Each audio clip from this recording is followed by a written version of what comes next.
X plus plus में आपका स्वागत है। यह डिस्कस करेंगे क्लास 10th और सब्जेक्ट का नाम है भूगोल। पार्ट फर्स्ट का क है प्राकृतिक संसाधन।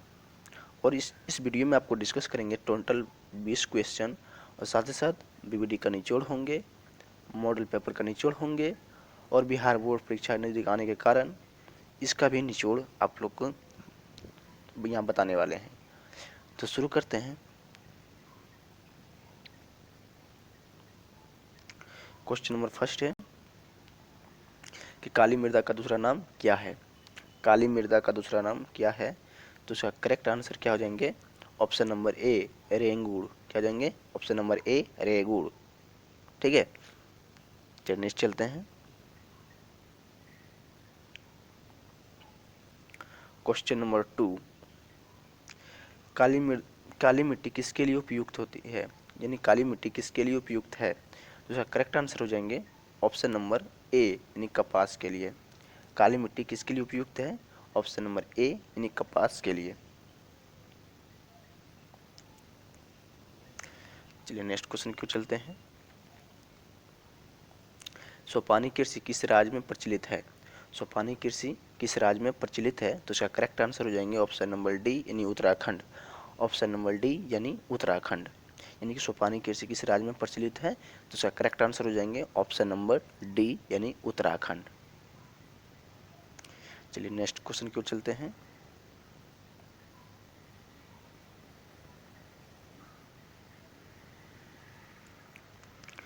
क्वेश्चन नंबर 4, मेढक के प्रजनन को नष्ट करने वाला रसायन कौन सा है?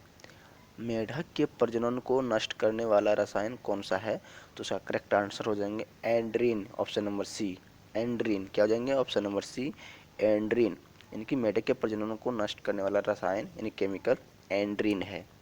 चलिए नेक्स्ट क्वेश्चन की ओर चलते हैं। चलिए क्वेश्चन नंबर 5, मरुस्थलीय मृदा का विस्तार निम्न में से कहाँ है? या क्वेश्चन आपसे ये पूछ सकता है मरुस्थलीय मृदा किस राज्य में पाया जाता है? दोनों एक ही है, यानी कि मरुस्थलीय मृदा का विस्तार निम्न में से कहाँ है या मरुस्थलीय मृदा किस राज्य में पाया जाता है? तो इसका करेक्ट आंसर हो जाएंगे ऑप्शन नंबर बी यानी राजस्थान। ऑप्शन नंबर बी यानी राजस्थान। चलिए नेक्स्ट क्वेश्चन की ओर चलते हैं।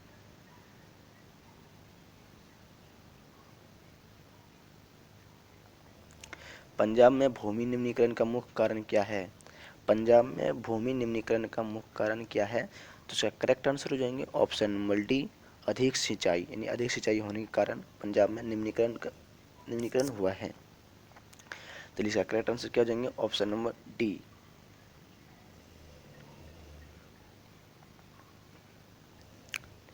चलिए क्वेश्चन नंबर 7, भारत में सबसे अधिक क्षेत्र किस मिट्टी का विस्तार है? यानी भारत में सबसे अधिक क्षेत्र पर किस मिट्टी का विस्तार है?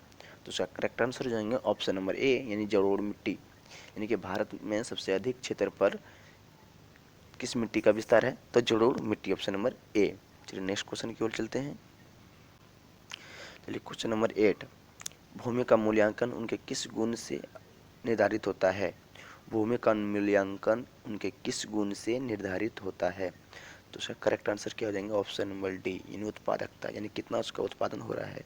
किस मिट्टी में जितना उत्पादन होगा उसकी मूल्यांकन, उनके गुण की मूल्यांकन होती है। यानी कि जितनी उसकी उत्पादकता होगी, उत्पादन होगी, उस मिट्टी की गुण उतना अच्छा होगी।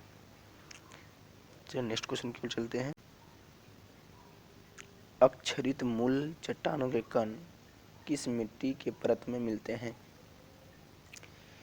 अक्षरित मूल चट्टानों के कण मिट्टी के किस परत में मिलते हैं? तो इसका करेक्ट आंसर हो जाएंगे ऑप्शन नंबर सी यानी कि सी परत में आपको मिल जाएंगे। हैं चलिए, रंग के आधार पर निम्न में से कौन एक मिट्टी का रंग नहीं है? रंग के आधार पर निम्न में से कौन एक मिट्टी का रंग नहीं है?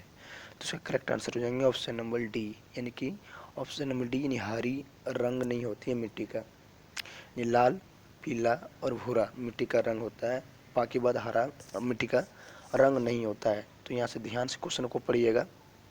यहाँ कह रहा कौन मिट्टी का रंग नहीं है, तो इसका करेक्ट आंसर हो जाएगा ऑप्शन डी यानी हरा। ठीक है,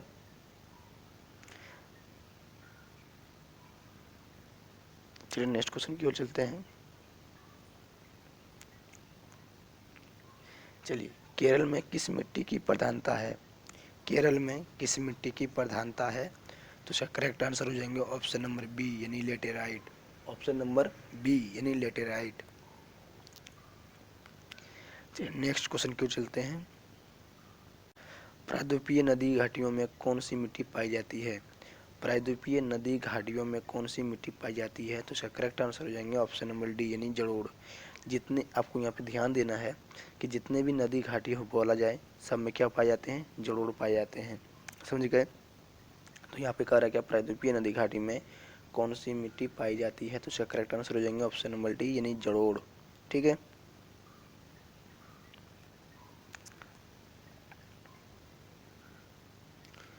चलिए क्वेश्चन नंबर 13, किस राज्य में सीढ़ीनुमा कृषि प्रचलित है? किस राज्य में सीढ़ीनुमा कृषि प्रचलित है? तो इसका करेक्ट आंसर हो जाएंगे ऑप्शन नंबर डी यानी उत्तराखंड।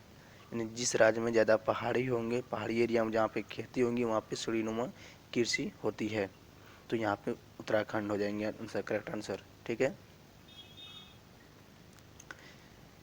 नेक्स्ट क्वेश्चन की ओर चलते हैं। मृदा निर्माण के मुख्य घटक कितने होते हैं? मृदा निर्माण के मुख्य घटक कितने होते हैं? तो इसका करेक्ट आंसर हो जाएंगे ऑप्शन नंबर डी यानी 5। मृदा निर्माण के कितने मुख्य घटक होते हैं? 5 घटक होते हैं। चलिए नेक्स्ट क्वेश्चन की ओर चलते हैं। प्रतिभूमि कितने प्रकार के होते हैं? प्रतिभूमि कितने प्रकार के होते हैं? तो इसका करेक्ट आंसर हो जाएंगे ऑप्शन नंबर सी यानी 3 प्रकार के। प्रतिभूमि कितने प्रकार के होते हैं? तो इसका करेक्ट आंसर हो जाएंगे ऑप्शन नंबर सी यानी 3 प्रकार के। चलिए नेक्स्ट क्वेश्चन की ओर चलते हैं।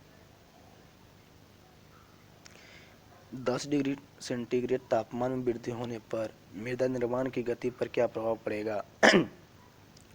10 डिग्री तापमान में वृद्धि होने पर मृदा निर्माण की गति पर क्या प्रभाव पड़ेगा? तो इसका करेक्ट आंसर हो जाएगा ऑप्शन नंबर ए, दोगुनी हो जाएगी। यानी कि जिससे 10 डिग्री का टेम्परेचर में वृद्धि होगा तो वह क्या जाएंगे, दोगुनी स्पीड से क्या जाएंगे, मृदा का निर्माण होगा। चलिए नेक्स्ट क्वेश्चन की ओर चलते हैं। मृदा की संरचना में मूल चट्टानों के ऊपर कितनी परत होती है? मृदा की संरचना में मूल चट्टानों के ऊपर कितनी परत होती है? तो इसका करेक्ट आंसर हो जाएंगे ऑप्शन नंबर ए यानी कि 2 परत होती है। ऑप्शन नंबर ए यानी 2 परत होती है। भारत में चारागाह के अंतर्गत कितनी भूमि है? भारत में चारागाह के अंतर्गत कितनी भूमि है? तो इसका करेक्ट आंसर हो जाएंगे ऑप्शन नंबर ए यानी 4.71%। भारत में चारागाह के अंतर्गत कितनी भूमि है? 4.71%। चलिए नेक्स्ट क्वेश्चन की ओर चलते हैं। क्वेश्चन नंबर 19, भारतीय कृषि का राष्ट्रीय उत्पाद में कितना योगदान है? भारतीय कृषि का राष्ट्रीय उत्पाद में कितना योगदान है? तो इसका करेक्ट आंसर हो जाएंगे ऑप्शन नंबर बी यानी कि 22%। ऑप्शन नंबर बी यानी 22%। यानी कि भारतीय कृषि का राष्ट्रीय उत्पाद में कितना योगदान है? तो 22% ही उसका योगदान है। फिर नेक्स्ट क्वेश्चन की ओर चलते हैं और ये क्वेश्चन अंतिम क्वेश्चन है। और अभी तक एक्सप्लोजर प्लस को अभी सब्सक्राइब नहीं किए तो सब्सक्राइब कर लीजिए, साथ ही साथ लाइक ज़रूर कीजिएगा और दोस्तों में शेयर कीजिएगा। कमेंट करना ना भूलिएगा, कमेंट कीजिए ताकि मुझे भी पता चले आपकी क्या परेशानी है। ठीक, आज का अंतिम क्वेश्चन, भारत में पहाड़ों से भरी भूमि का कितना प्रतिशत है? भारत में पहाड़ों से भरी भूमि का कितना प्रतिशत है?